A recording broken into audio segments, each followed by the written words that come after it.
You know, this guy has a style. He's a big, powerful, badass heavyweight who moves like a middleweight. Everything in life is about timing. This kid becomes the heavyweight champion tonight, and we worked long and hard and spent a lot of money to get France done. Here we are. Ciryl Gane. He's in an odd situation right now because clearly the UFC have pushed him to be this sort of megastar. He's got everything about him. He's got the flashy striking. He's got a great look about him. He's like a French Anthony Joshua, isn't he? He's a professional sportsman, but he's just a lovely, charming, beautiful man. I was going to say more often that he can't beat the top guys, right? Like, he's like, I mean, he's I didn't really say good. that, He just can't but- beat the top guys. But I don't think Gane really cares. He's probably just happy to fight and headline UFC Paris. I think he should be in crisis mode right now. They propped him up as this, like, the next big heavyweight. I mean, for God's sake, when they put him in against Francis Ngannou, they wanted Francis to lose. Yeah. Everything pointed towards the UFC wanting Francis to lose. They even made the worst interim belt fight ever, didn't they, with Derek Lewis, just so you could say he's even more undeniable. For a guy that started his martial arts journey in 2018, he's done quite well to have 2 title fights already against Jones as well. He did pretty much everything he needed to do pretty significantly. It wasn't a heavy, flat-footed heavyweight that was just knocking people out with one shot. And that's why I think the John Jones fight was going to be fairly interesting. If it was a striking battle. If it was a striking battle, yeah. The fact that he was having great performances, but kind of coasting.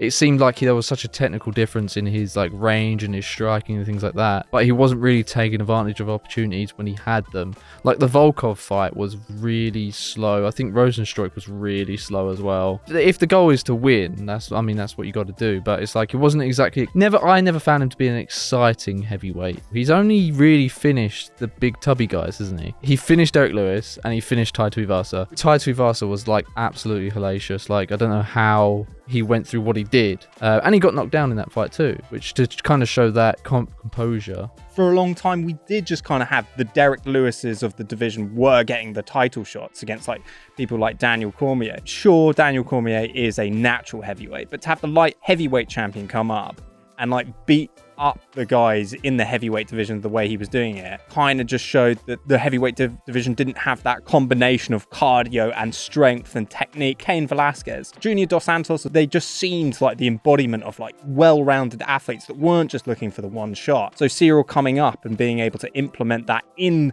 a natural heavyweight size, not necessarily getting that knockout the way those guys were, but still implementing a game that wasn't just fucking overhand right. I get why you say that maybe he's not an entertaining guy, but he can do so many things and he's so creative and there's so many options available to him that you don't see from heavyweights all the time as well. I guess, you know, being vanilla in your personality and your demeanor and being a sportsman, that doesn't really get you very far. In some ways it will get you the brand deals because you're a safe bet, but you know, you have to be dominant with your performances consistently and become undeniable in your ability to fight rather than use your personality to sell. You are kind of judged by your competition. The thing is, the only people he's had to face so far is John Jones, who is probably the best ever. So it's hard to compare him against that. And we know Derek isn't particularly well-rounded and has one big punch. I mean, he's fought Tai. Tai is a similar sort of thing, has a bit more kickbox into him. But Tai's extraordinarily one-dimensional. Yeah, he's very tough. The fact and he's that got he a big did punch. get knocked down, you know, and the fact that there were moments there where it's just like,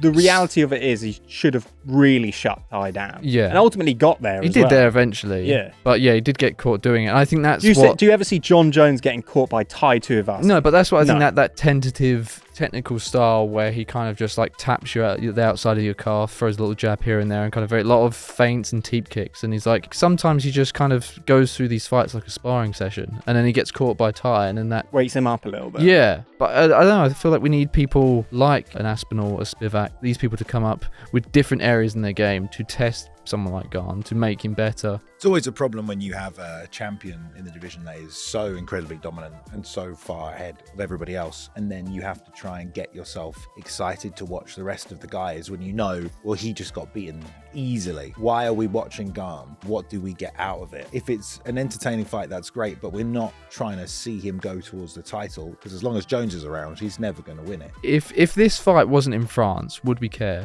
It's an interesting question because it's kind of the question of, do you watch fighters just because you believe that they're going to go and win a belt and you watch their journey towards a belt, and if they're not going to win a belt then you're not interested? Or because that's not the case, we watch a lot of fighters just because they put on entertaining fights, or like Robbie Lawler matched up with this person like that. Oh yeah, it's going to be a great fight. Well, you don't really get that feeling with Gane, and I wonder if that's because he has been forever this predicted champion. And then when we saw the reality of it, it was like, whoa, okay, yeah, this guy is not going to win the belt. So now who is this guy? If he's not the future champion, and if, like you said, his fights maybe aren't that interesting, then why do we watch Ciryl Gane? Like, what is his purpose in that division right now? Arguably, you could say that this entire fight is for Tom Aspinall, to set up the fight with Tom Aspinall, for then Aspinall to win and then go take on John Jones. Do we fucking want to see Gane versus John Jones too? No. Absolutely not. No. It feels like this fight is so Gane can beat Spivak, hold his number 2 place, and that gives more validation for someone to then come and beat Gane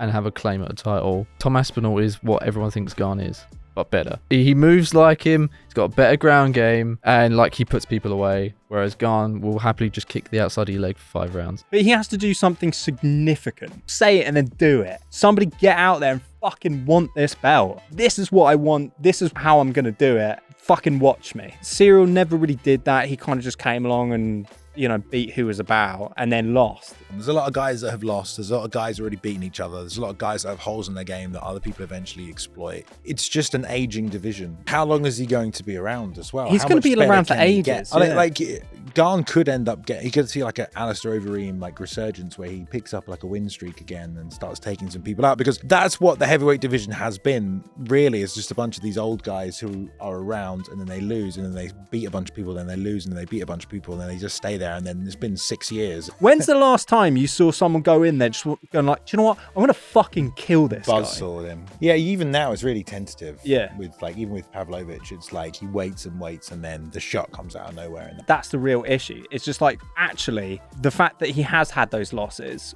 after a really good rise as a really good prospect up that division, taking out the names that he needed to take out. When push came to shove, he did not have that kill trigger, did he? And I feel like that's what the heavyweight division used to be. It's just a bunch of guys that were just in there and putting everything in there. He's not a killer. He's not like some guy who's gonna like tell you he's gonna like rip your head off and knock you out. He's just like, we're going to have a great contest. It's going to be a great match, you know? It's very, very parlay. Maybe that's what they thought they saw in him on his way up to the belt, but... He was finishing people. Yeah, he was finishing people. But, like, you do get the flashes, like I do in the Taito Ivasa fight, when he actually gets hurt and he turns into a freaking ninja and he's just, like, cutting angles and smashing him with, like, 3... like incredible hooks in a row. You also got to think that not many people attack Ciryl like that because they're so wary. So if they don't open themselves up, you know, he doesn't create those opportunities for himself as well. That does happen. UFC heading back to Paris this weekend, and guess what? While the event is going on in France, you can be right here in London at the official UFC watch party,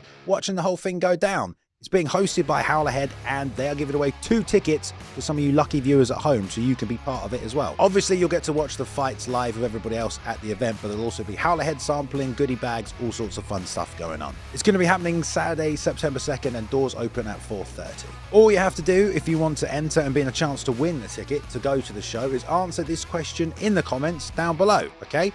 Who beats John Jones at heavyweight, and how does he do it? Right, the best answer will win 2 tickets to go along to the Howler Head watch party. As well as that, you've got to be following Howler Head on Instagram. You have to be following them to be entered into the giveaway. And you do have to be based in the UK to win this one as well, folks. We'll announce the winners in 48 hours, so keep an eye on things if you want to win yourself those tickets to the official watch party.